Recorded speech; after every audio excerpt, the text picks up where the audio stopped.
adjust any of those settings. I'm just going to get the alarms out of the way so that we can get this ventilating and we can talk about some stuff. All right.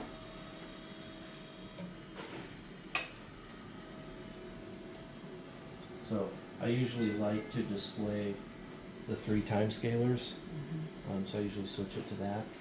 The other thing that's really important that I think you should have on the screen if you are ventilating with pressure control is we're controlling the pressure, but I have no idea how much volume I'm delivering to the baby.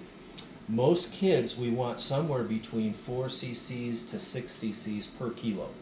Okay, we can monitor that for you. You just have to put it on the screen. So do you know how to put something up here that is not there now? You double tap on Double it. tap on it. Here. So pick one of these parameters that doesn't really mean that much to you.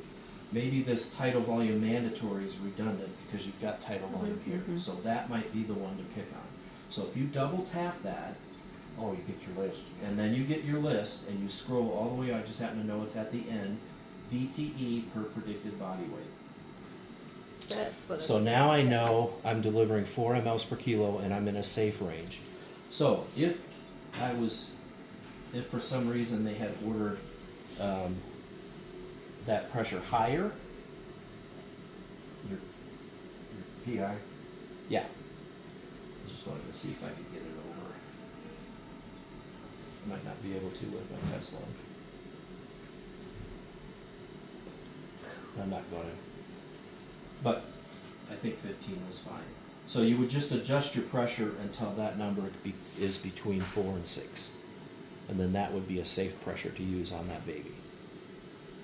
Okay? Lower is always better on babies. It's much better to underventilate them and then work your way up rather than overventilating them and then having to work your way down. If you overventilate them, you run the risk of damaging their lung, and that's what we don't want to do. Okay? And we're a little bit low, so maybe I can turn that up a little bit, get it over 4.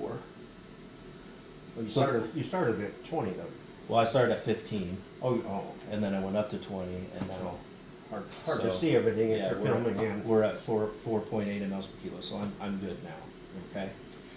Then a couple other things I like to look at just to see if I have things set correctly.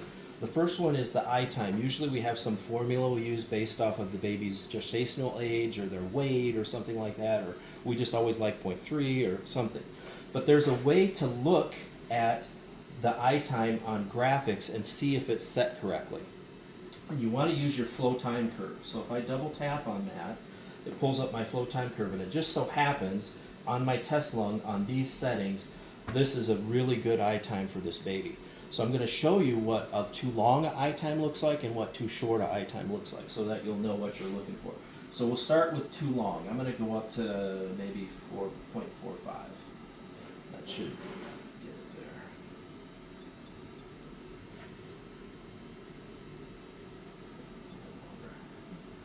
Just so I can demonstrate my point. Okay. So now what you'll notice is the eye time comes down to baseline, and then it flattens out, and then it transitions into exhalation. So this eye time is too long for that baby. There's a little pause at the end of each breath before it lets the baby exhale. Now, if you had severe atelectasis or something like that, you may want this long of an eye time. I'm not telling you absolutely don't do it. But if you're trying to optimize ventilation and optimize exhalation, this is too long. Okay? And then too short looks just the opposite. Exhalation starts before baseline. Yeah, so let me blow that up a little bit. So you can see our inspiratory phase ends right there where the yellow line starts. So I have some time here for ventilation that I'm not taking advantage of. So that breath is too short for that baby.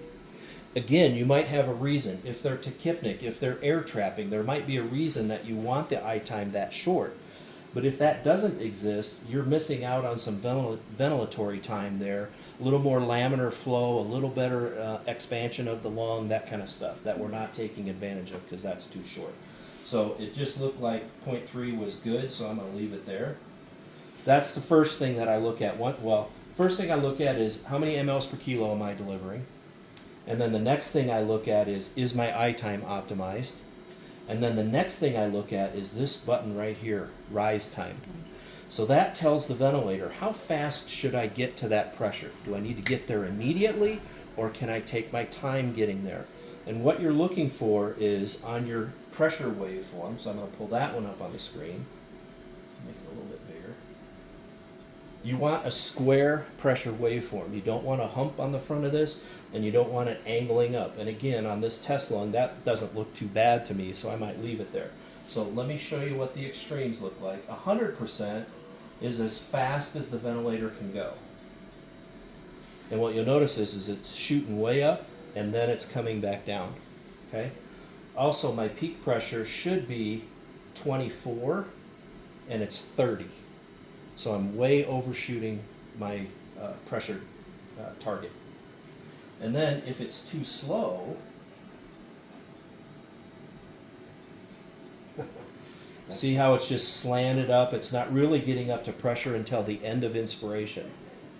So that's going to feel to the patient like the air's not coming in quickly enough. They're going to be air hungry. So we don't want to see that either. So 50% look pretty good, so I'll just leave it there. So once I've looked at those three things, my tidal volume per predicted body weight, my eye time, and then my rise time, now I have the ventilator dialed in to optimize the ventilation with your baby. Okay?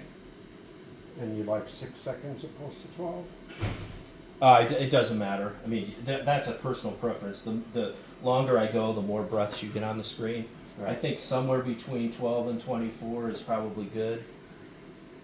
Depends on their respiratory rate, how many breaths you want to see on the screen. Yeah, because you can see them. Yeah. They're trying to If, trigger. if I make this a little bit shorter, then you get a little bit bigger view of what's going on, and so you can see things a little better.